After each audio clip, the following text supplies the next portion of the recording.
good set of results for us and builds on the success that we saw on local election night. Mr. Lammy, my apologies. We have to go to the President of the United States. A very solemn moment.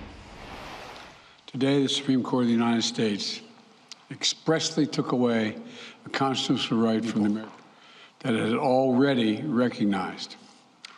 They didn't limit it, they simply took it away.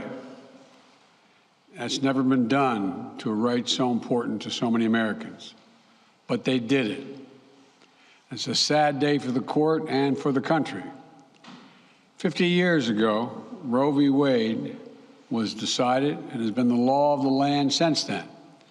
This landmark case protected women's right to choose, her right to make intensely personal decisions with her doctor, free from the interference of politics.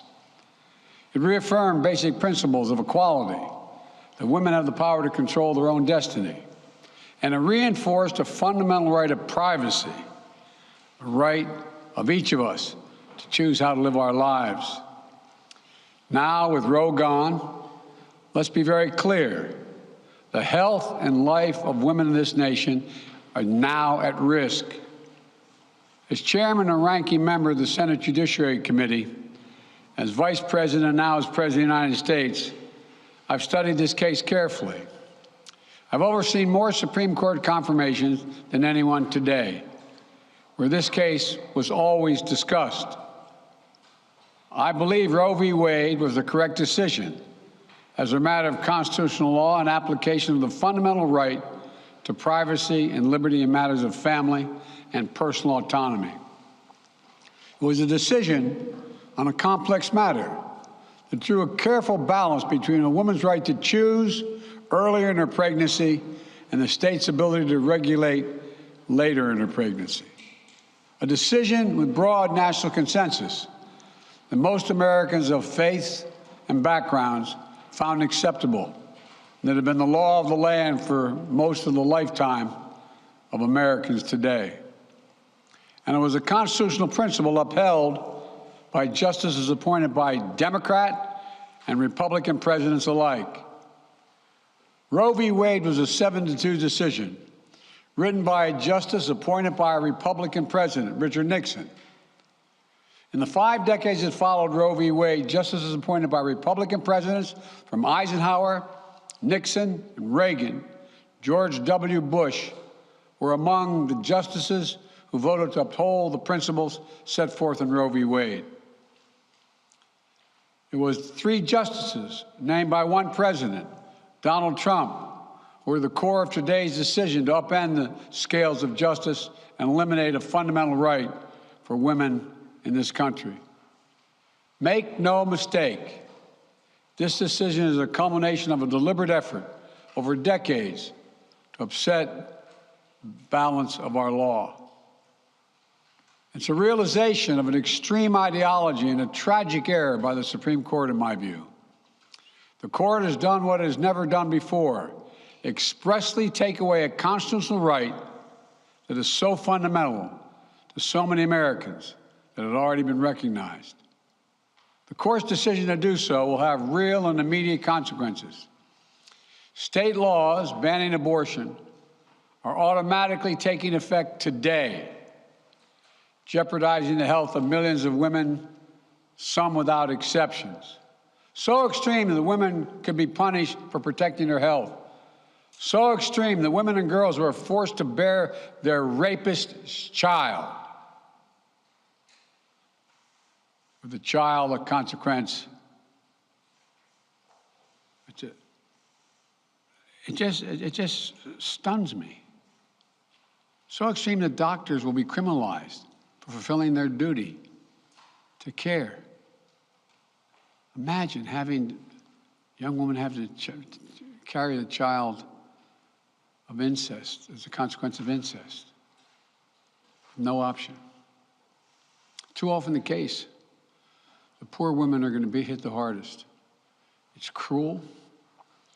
In fact, the court laid out state laws criminalizing abortion that go back to the 1800s as rationale.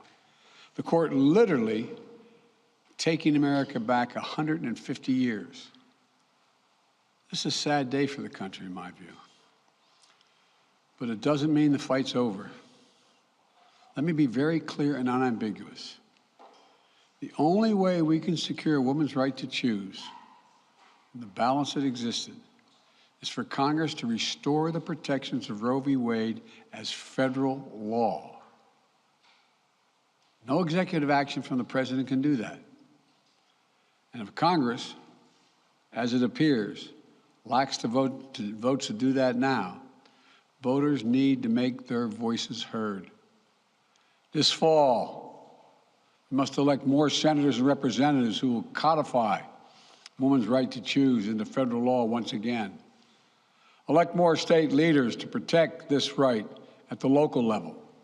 We need to restore the protections of Roe as law of the land. We need to elect officials who will do that.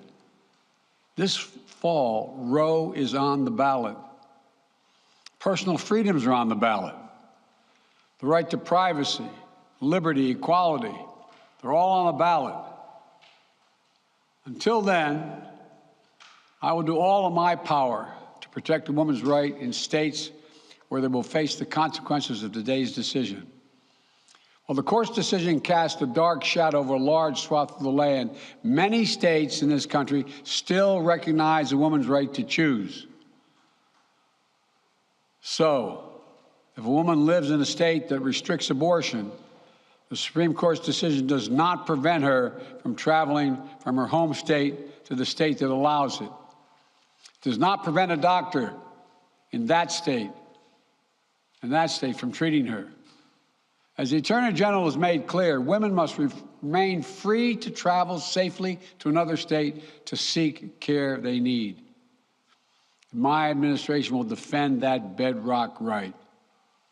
If any state or local official, high or low, tries to interfere with a woman's exercising her basic right to travel, I will do everything in my power to fight that deeply un-American attack.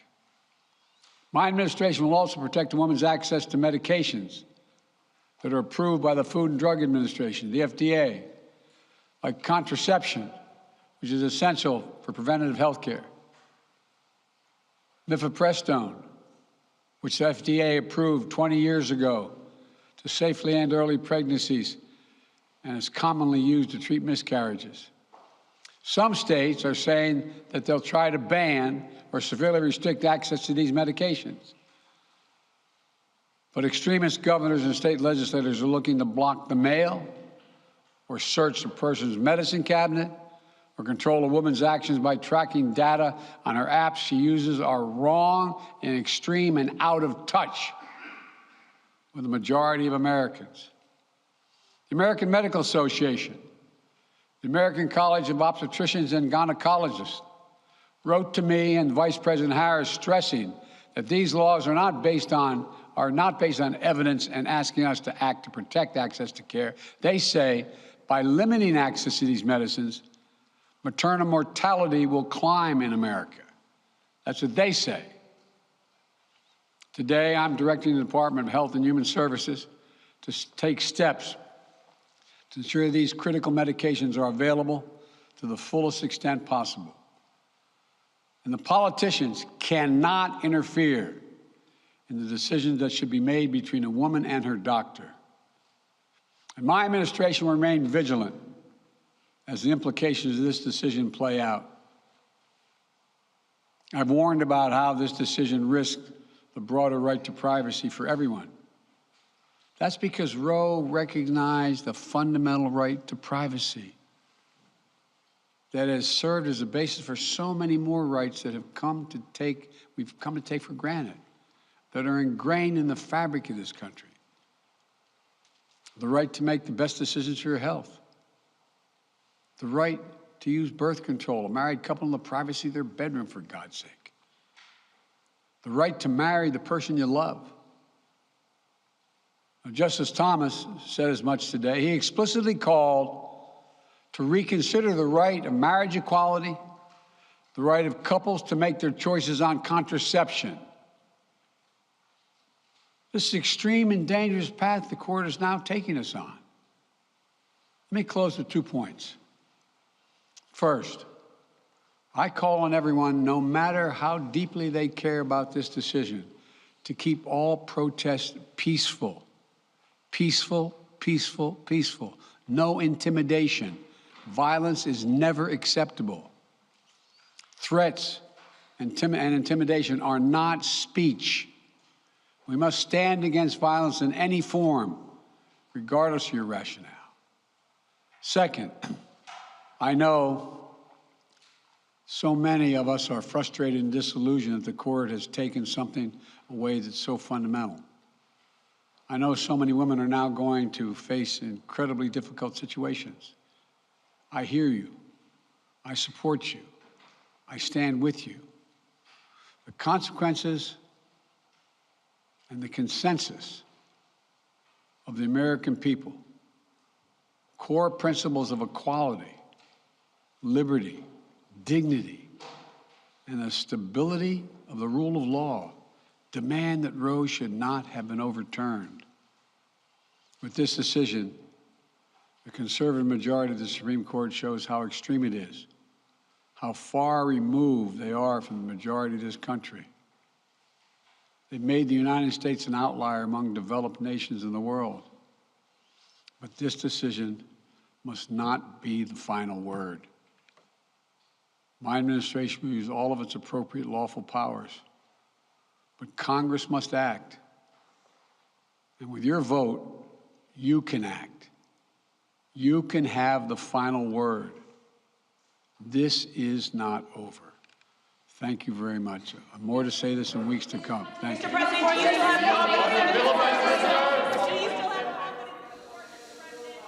That was President Biden there, of course, addressing that historic decision by the Supreme Court to overturn their prior decision from 1973 that gave abortion rights across the country and overturn Roe v. Wade. He said it was a sad day for the court, a sad day for the country. He said, I believe Roe v. Wade was the correct decision back in 1973, thanks to the fundamental right to privacy.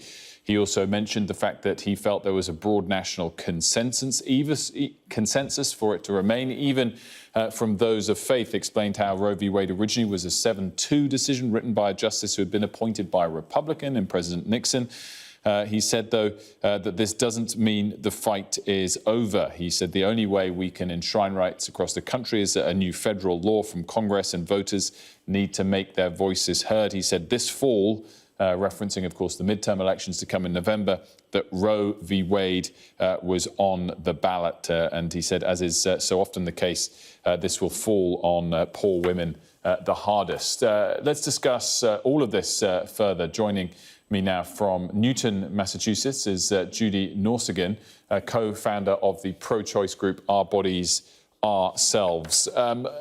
Thanks so much for joining me, Judy, this evening on this decision. I mean, we heard there from the president saying the only way to